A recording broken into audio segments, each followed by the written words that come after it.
Ladies and gentlemen, the President of the United States. I have determined that it is in our vital national interest to send an additional 30,000 U.S. troops to Afghanistan. I've committed more than 20,000 additional American troops to Iraq. In Afghanistan, we and our allies prevented the Taliban from stopping a presidential election. The elections of 2005 were a stunning achievement. I insisted on a thorough review of our strategy. It is clear that we need to change our strategy in Iraq. As your commander-in-chief, I owe you a mission that is clearly defined. Our troops will have a well-defined mission. 30,000 U.S. troops. 20,000 additional American troops. Presidential election. The elections of 2005. Strategy. Clearly defined. Well-defined mission.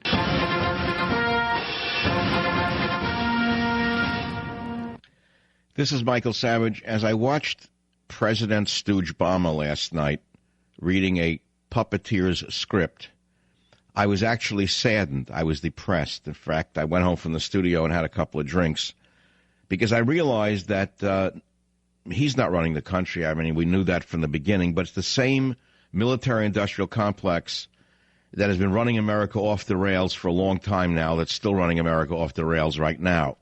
Not only were there direct parallels between him and Bush, but there were direct parallels between Obama and Lyndon Baines Johnson in his speech to the nation on the night of March 31st, 1968. That's right. That's how far back this warmongering goes. Now, you know what happened in Vietnam. And I'm telling you as I sit here, I heard Obama's speech before, in part, when Bush gave it. I heard Obama's speech before when LBJ gave it in 1968. And I hope to God that I am wrong. I pray to God that I am wrong. But in my heart of hearts, I fear I'm right. And I see the same end as Vietnam here. You don't announce to an enemy your exit strategy and when you're leaving. They'll just wait it out. You don't say to the troops, they're wonderful people, and you don't say, we know you're going to win and on to victory. Not once did the word win come into Obama's speech. The word win was not spoken either by Obama nor by Lyndon Baines Johnson. Also, the parallels became increasingly obvious when he said tonight, I want the Afghan people to understand America seeks an end to this era of war and suffering. See, Johnson had said, let men everywhere know that a strong and confident and a vigilant America stands ready tonight to seek an honorable peace. It gets worse by the second. Listen to 25 and 26. You're not going to believe what you're hearing. So tonight, I want the Afghan people to understand. America seeks an end to this era of war and suffering. Let men everywhere know, however, that a strong and a confident and a vigilant America stands ready tonight to seek an honorable peace. Okay. Listen to 29 and 30 now. Now, the people of Afghanistan have endured violence for decades. They've been confronted with occupation by the Soviet Union and then by foreign al-Qaeda fighters who used Afghan land for their own purposes. That small, beleaguered nation has suffered terrible punishment for more than 20 years. I pay tribute once again tonight to the great courage and the endurance of its people. Okay, so there we have Afghanistan and Vietnam in comparison. And again, in 31 and 32, listen to the eerie similarities. We will seek a partnership with Afghanistan grounded in mutual respect, to isolate those who destroy, to strengthen those who build, to hasten the day when our troops will leave, and to forge a lasting friendship in which America is your partner and never your patron.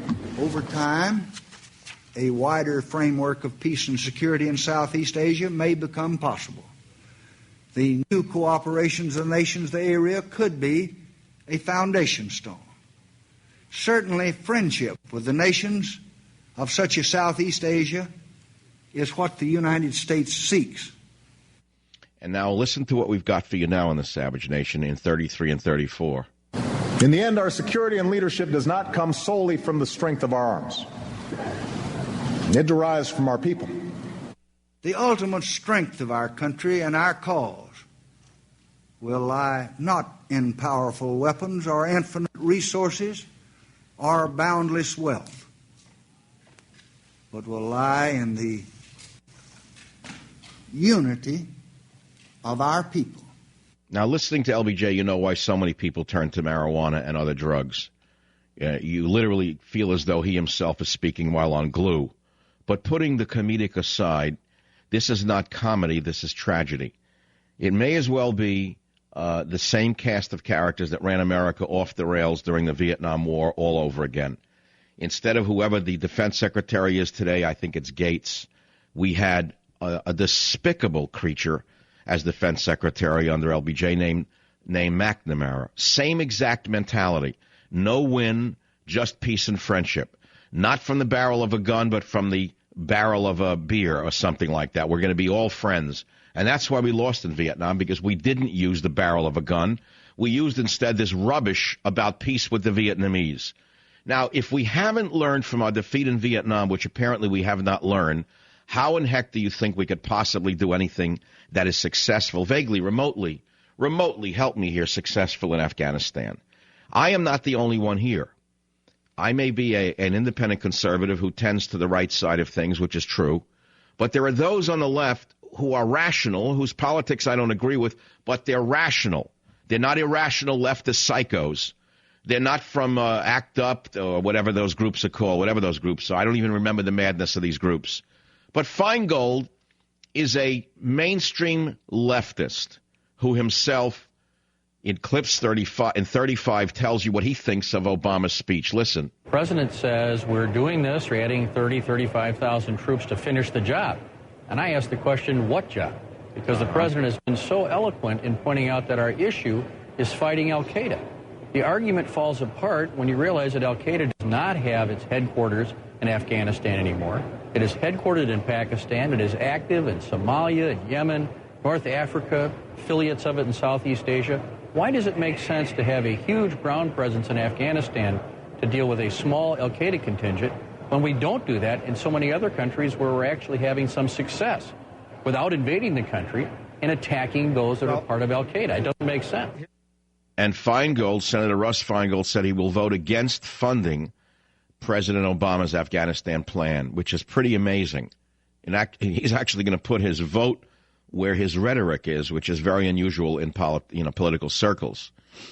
Now, in 36, he spells it out even more clearly, his discontent with Obama. Listen to that one. There's no sense at all of how long we'll stay there.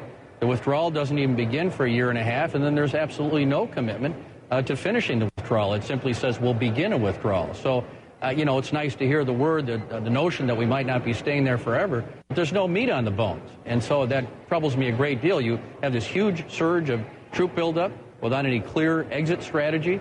And my question is, what are we going to accomplish with all the human sacrifice and economic sacrifice in the next 3 years that is going to be much better than what we have now? I'm extremely skeptical, and it will not help us in any significant way in the worldwide struggle against al-Qaeda. Well, you heard it both from the right and the left. Obama has failed miserably. But let's go back to my opening for a minute. My montage comparing Obama to Bush, I think, says it all.